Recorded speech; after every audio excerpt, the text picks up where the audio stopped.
Hey everyone, John P here. Today we're going to be covering the 4 best watches from Watches and Wonders of 2023. Now, the way that I chose these 4 watches is pretty much they're my favorite.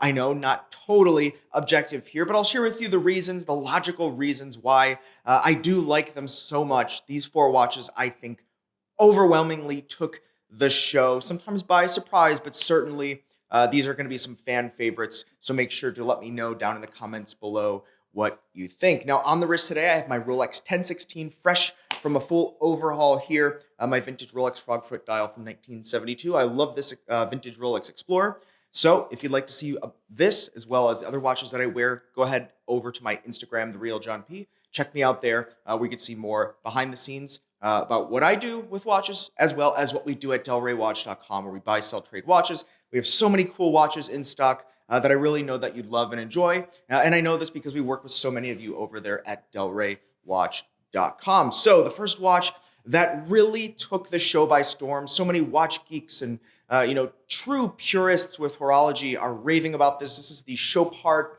LUC 1860. Now, of course, this is a dress watch, so much different than watches that a lot of collectors rave about, right? We rave often about chronographs, Daytonas, sporting watches, integrated Genta design. Now, don't worry, we'll talk about that as well later in this video, but the Chopard LUC 1860 release is creating a lot of buzz because it's a 36.5 millimeter watch that is modeled with essentially the same proportions and aesthetic of the original LUC 1860 with the infamous caliber 96 micro rotor movement that was released in the late 90s. Now, there are one of the main reasons that so many collectors love this, aside from the fact that it is really a true classic in watchmaking today, classic horology, is that there is a Philippe Dufour, super high-end independent manufacturer, has a version of his Simplicity line that looks a lot like this. Some even say, maybe he drew inspiration from that.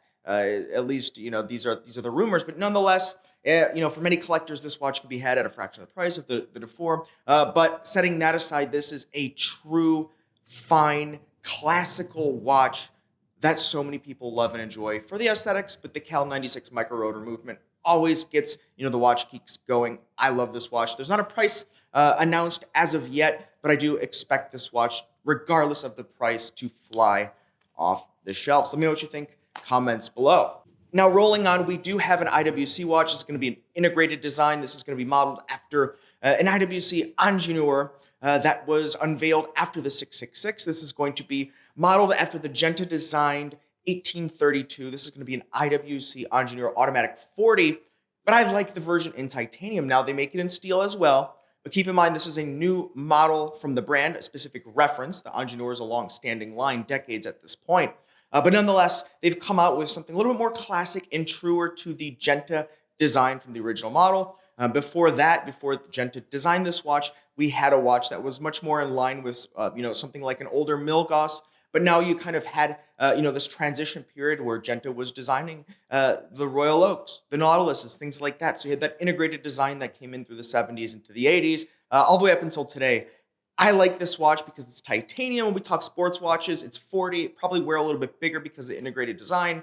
But additionally, the case is only 10.7 millimeters thick. And when you look at a modern Daytona, which is about 12.4 millimeters thick, I really like to see this because it does show that the brand is at least making some effort to stay more in line with traditional dimensions and proportions than kind of just pushing things to the limit so they can fit whatever in-house movement du jour of the time is in there and not have to get too creative with the case construction. I like this watch. And in titanium, no brainer for me, especially if you have a smaller wrist, going to be lighter. And that goes a long way today, especially with the integrated design. Now, the price for this watch is $14.6 thousand US dollars or thereabout, with the stainless steel coming in under that.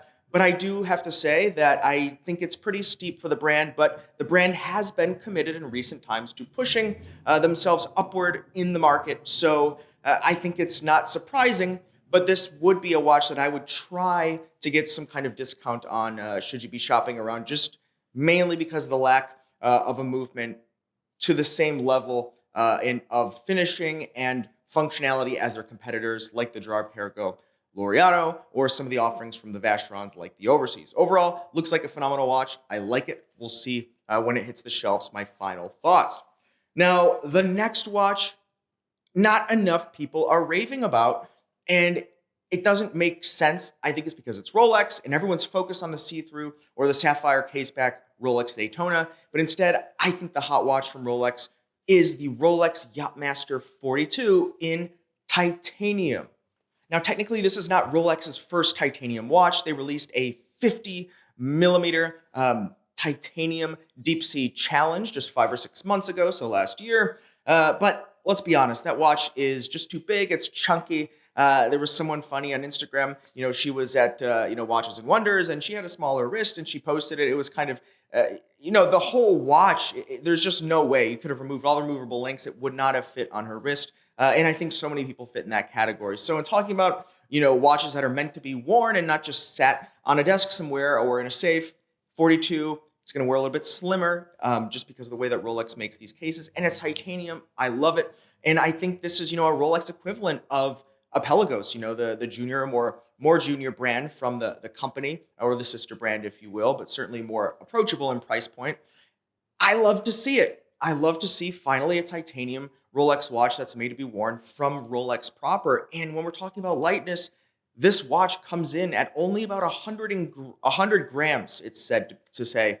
And 155 grams is about where the modern sub is. So quite lighter than the sub, but it's going to be a little larger than the sub most likely, if not kind of the same feel. So I really like to see it. Once again, titanium's great in my book. Let's see what happens when we get it out there on the shelves and on the wrists.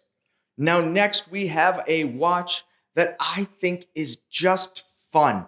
That's why I like it, and that's why it makes this list. This is going to be the Oris Pro Pilot Kermit Edition. Yes, Kermit the Frog, the Muppets, Jim Henson, I think was his name, the creator of this, but you get it. I don't even know if, Kermit and these guys are even out there in movies anymore. I don't know if they make that. Someone that follows these things, leave that in the comments below, because now I want to know. I have no idea what's going on with the Muppets.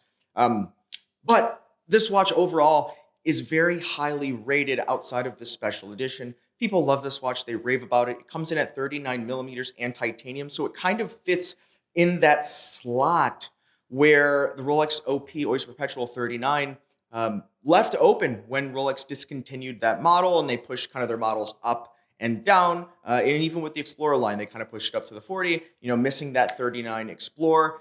They're pushing it aside, right? They probably want to reuse parts and cases and movements and things, and that 39 size probably just didn't work for their strategy. So they're like, hey, let's put an extra millimeter in there because it saves us a ton of time in engineering. Probably what happened. I'll speculate on that. But nonetheless, left a little bit of a void, and we have this watch here.